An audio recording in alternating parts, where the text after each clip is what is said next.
नमस्कार, मैं अंजलि मिश्रा। स्वागत है आप सभी का द न्यूज में। आपको बता दें कि तृणमूल कांग्रेस के नेता और 55 से 56 दिनों से फरार चल रहे संदेश कली मामले में मुख्य आरोपी के तौर पर जिसे देखा जा रहा है शाहजहां शेख जो है उसकी गिरफ्तारी हुई और अब उनकी मुश्किलें लगातार जो है बढ़ती नजर आ रही है, क्योंकि अब उनकी ही पार्टी द्वारा उन्हें 6 साल के लिए पार्टी से निलंबित कर दिया गया है। साथ ही साथ अब शेख शाहजहां को लेकर ईडी ने भी कलकत्ता हाई कोर्ट का रुख किया है। जी हाँ, बिल्कुल सही सुना आपने। कलकत्ता हाई कोर्ट का भी रुख जो है इस मामले में किया गया है, क्योंकि ईडी का कहना है कि राज्य की जो ये सरकार है, राज्य की जो ये पुलिस है जिसने इसे गिरफ्तार किया है, ऐसे में इसकी स्थिति इस प्रकार है कि इस पूरे मामले में से मैनिपुलेट किया जा सकता है। जो भी सबूत है, जो सारी चीजें हैं, उसका मैनिपुलेशन किया जा सकता है और इसी वजह से उससे छेड़छाड़ की जा सकती है और इसी वजह से इस मामले में तुरंत सुनवाई की गुहार लगाई गई है। कल के कल मामले की सुनवाई करने के लिए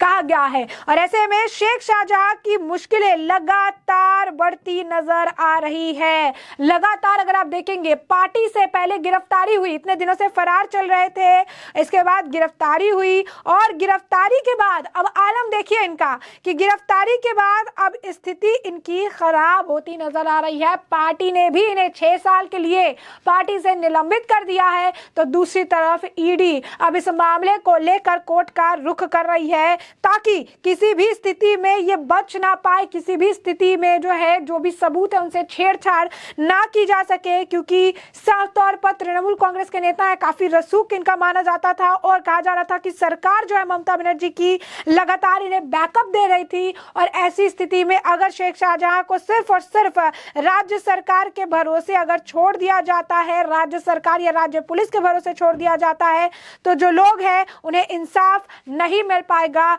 स्थिति जो है पहले जैसी नहीं हो पाएगी। तो आप समझ सकते हैं कि जिस तरीके के हालात है, जिस तरीके की सिचुएशन है, इसे देखते हुए शेख शाहजहां को लेकर लगातार जो है मुश्किलें अब बढ़ती नजर आ रही है। अब उनकी पार्टी ने भी उनसे किनारा कर लिया है और उन्हें निलंबित कर दिया गया है। अब ऐसे में इस मामले पर लगातार जो है रिएक्शंस का दौर भी देखने के लिए मिल रहा है। जिस तरीके की इस वक्त पश्चिम बंगाल में स्थिति बनी हुई है, वहीं इस मामले को लेकर अब पश्चिम बंगाल के जो है नेता प्रतिपक्ष बीजेपी के नेता शुभेंदु अधिकारी का क्या कुछ कहना है, जरा एक बार आप भी सुनिए। I got this news. ED's statement is very practical. ED's statement is very practical. Please transfer this case to Central Bureau of Investigation. Code, if necessary, code monitoring also good.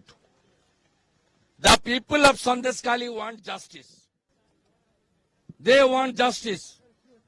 Judiciary will give justice. It's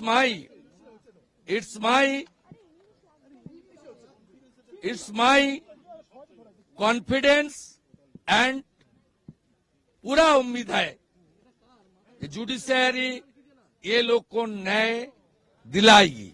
अब जनता का पूछ लीजिए, मेरा पास नहीं। मेरा किस तरीके से आना पड़ा, कितना लड़ाई करके आप देखा। 10 तारीख को राजबाड़ी में पब्लिक मीटिंग होगा।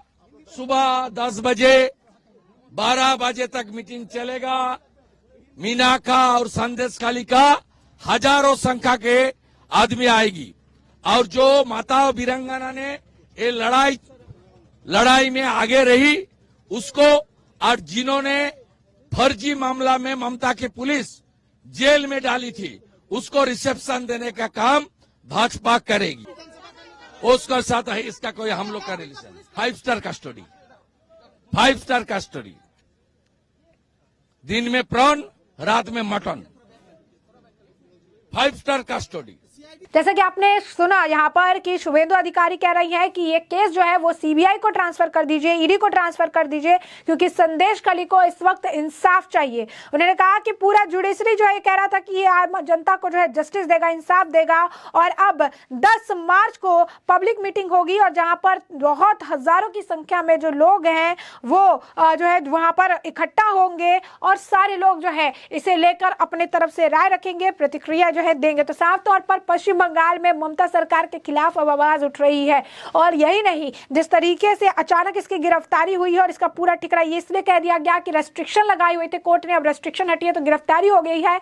अब इस मामले को लेकर जो है बीजेपी के नेता सुधांशु त्रिवेदी ने भी इस मामले पर उन्हें जमकर जो है बंगाल सरकार को जमकर घेरा है। क्या कुछ कह रहे हैं सुधांशु त्रिवेदी जी भी, एक बार जरा सुन लीजिए। उन्होंने बकायदा प्रेस कॉन्फ्रेंस की थी और वहां पर उन्होंने ममता सरकार को लेकर और काफी सारे पॉइंट जो है संदेशखाली मामले को लेकर उन्होंने उजागर भी किया था। कह रही है कि पश्चिम बंगाल की पुलिस ने शाहजहां शेख को गिरफ्तार किया है, लेकिन वो पश्चिम बंगाल की पुलिस ही शाहजहां शेख को सीबीआई और ईडी से भी बचा रही है। और ये साफ तौर पर समझ आ रहा है कि शाहजहां शेख को जो है ममता बनर्जी, राज्य की सरकार और राज्य की पुलिस पूरा प्रोटेक्शन दे रही है। अब उनकी मेहमान नवाजी के लिए उन्हें जेल में बंद किया जाएगा, जहां पर पश्चिम बंगाल की पुलिस उनकी मेहमान नवाजी करेगी। आपको बता दें कि लगातार बीजेपी इस मुद्दे को उठा रही है और एक ही बात कह रही है कि अगर ये यहाँ पर यानी पश्चिम बंगाल में जेल में डाला जाता है तो 5 स्टार जो सुविधाएं हैं उन्हें प्रदान की जाएगी। 5 स्टार जैसे इन्हें रख रखाव दिए जाएंगे, ये फोन का इस्तेमाल कर सकेंगे,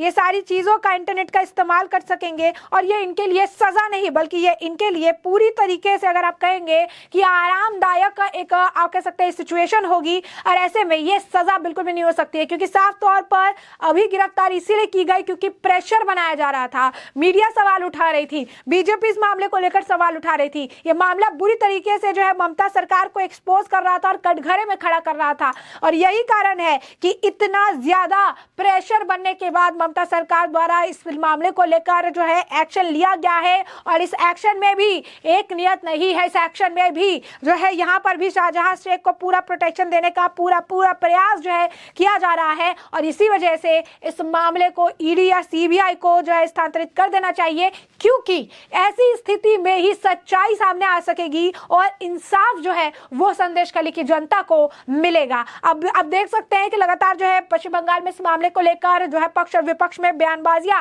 जमकर जो है इस वक्त की जा रही है। स्थिति जो है इस वक्त ऐसी बनी हुई है क्योंकि लगातार इस मामले को लेकर जो रिएक्शंस हैं और इस मामले को लेकर जो अगर आप कहेंगे लोगों का गुस्सा है, अभी हाल फिलहाल काफी ज्यादा देखने के लिए मिला था। लोग इस मामले को लेकर लगातार इसकी गिरफ्तारी की मांग कर रहे थे, जमकर प्रदर्शन करते नजर आ रहे थे और आखिरकार शाहजहां को गिरफ्तार कर लिया गया है। और गिरफ्तारी के साथ ही साथ अगर आपको बता दें कि अब उनकी पार्टी ने भी उन्हें 6 साल के लिए निलंबित कर दिया गया है और ईडी भी अब उनकी गिरफ्तारी को लेकर, क्योंकि वो कह रही है कि यह सबूतों के साथ राज्य की पुलिस ही छेड़छाड़ कर सकती है, ऐसे में शेख शाहजहां को लेकर अब ईडी ने भी कलकत्ता हाई कोर्ट का दरवाजा खटखटाया और इस मामले पर जल्द से जल्द सुनवाई करने की गुहार लगाई। अब देखना दिलचस्प होगा कि आने वाले समय में शेख शाहजहां से जुड़ी हुई क्या कुछ अपडेट सामने आती है, जिससे कि हम आपको रखेंगे अपडेटेड। फिलहाल के लिए हमने आपको जो पूरा मामला ये बड़ा विस्तार से बताया कि पूरा मामला क्या है और अब इस पूरे मामले पर आपकी भी जो राय हो कमेंट सेक्शन में कमेंट करके जरूर से जरूर साझा करिएगा। धन्यवाद।